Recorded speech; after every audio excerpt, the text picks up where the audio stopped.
మిథున రాశి వారికి గురువారం అమావాస్య సందర్భంగా వృషభ రాశిలో చతుర్గ్రహ కూటమి సంచారం జరిగినప్పుడు ఎలాంటి విధి విధానాలు పాటించాలో ఈ వీడియోలో సవివరంగా సంపూర్ణంగా తెలుసుకుందాం.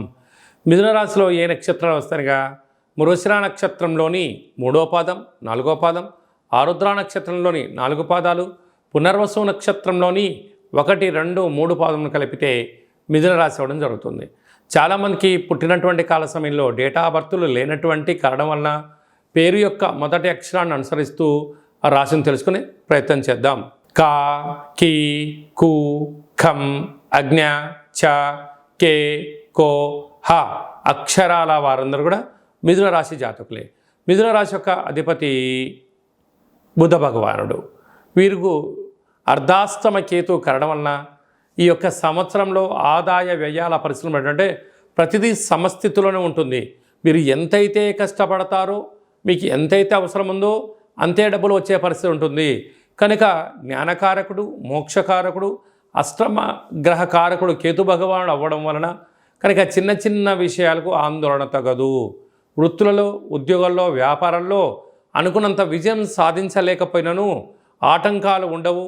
మీరు పెద్దగా డిసప్పాయింట్ అవ్వాల్సిన అవసరం లేదు అని చెప్పి గ్రహ గమనాలు తెలియచేస్తున్నాయి. అలాగే భాగ్యస్థానంలో శని భగవానుడు సంచారం చేయడం వలన వృత్తులలో, ఉద్యోగాల్లో, వ్యాపారంలో మీ సాధన, పట్టుదల, ఏకాగ్రత అన్నింటా విజయానికి తొలిమెట్టు అవుతుందని చెప్పి గమనించాలి. రాజ్యస్థానంలో రాహు సంచారం చేయడం వలన వృత్తులలో ఏదైనా ఒక వ్యాపార కార్యక్రమాల్లో చేస్తున్నప్పుడు అనేక మంది చెయ్యలేనటువంటి వారందరూ మీరు చేస్తున్న పనిని చూసి ఓర్వలేని పరిస్థితి అధికంగా ఉంటుంది.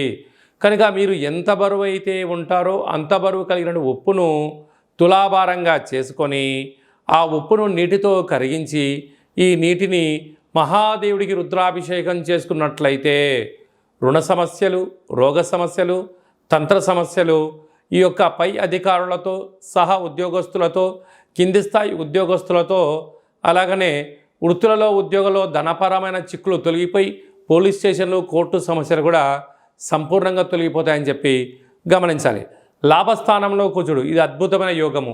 గృహయోగము, భూములు, వ్యాపార క్రయ విక్రయాలు యోగదాయకం అని చెప్పి గమనించాలి. వ్యయంలో చతుర్గ్రహ కూటమి, ప్రభుత్వ అధికారులతో ప్రశాంతంగా ఉండాలి. గురువు అక్కడ రవిచేత హస్తగతం అవడం, శుక్ర భగవానుడు స్వక్షేత్రకంగా కూడా అక్కడ ఉండడం వలన దూర, వాయు, జల ప్రయాణాలలో ఎంతో జాగ్రత్తలు అవసరమని చెప్పి గమనించగలగాలి. కనుక వీలైనంతవరకు మౌనం, ధ్యానం, ఏకాగ్రత, ఆసనం, సూర్య నమస్కారాలు లాంటివి చేయడం వలన ధనము విచ్చలవిడితనంగా ఖర్చు పెట్టకుండా ఎంతో పొదుపుగా ఉండగలిగినట్లయితే బంగారు భవిష్యత్తు రోజులకు అవకాశం ఉందని చెప్పి గమనించగలగాలి. ఈ అమావాస్య గురువారము రోహిణి నక్షత్రము అవ్వడం వలన గజకేసరి యోగం కలగాలి అనుకుంటున్న వారందరికీ కూడా వీలైనంత వరకు కాళభైరవ స్వామి వారి యొక్క పూజ, కాళభైరవ స్వామి యొక్క హోమము, కాళభైరవ స్వామి యొక్క ముడుపు కట్టగలిగినట్లయితే మీకు అద్భుతమైనటువంటి గృహయోగం మీ సొంతమవుతుంది. గజకేసరి యోగం కలుగుతుంది. సభల యందు, సమావేశాల యందు మాట్లాడడం, ఎనలేని కీర్తి ప్రతిష్టలు మీ సొంతం అవుతాయి. అలాగే వ్యయంలో చతుర్గ్రహ కూటమి కారణం వలన కూడా చిన్న చిన్న విషయాలకు ఆందోళన తగదు.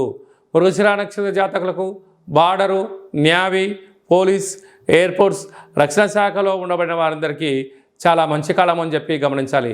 కనుక మౌనం, ధ్యానం, ఆధ్యాత్మికత, సూర్య నమస్కారాలు మీకు అదృష్టాన్ని తీసుకొస్తాయని చెప్పి గమనించాలి.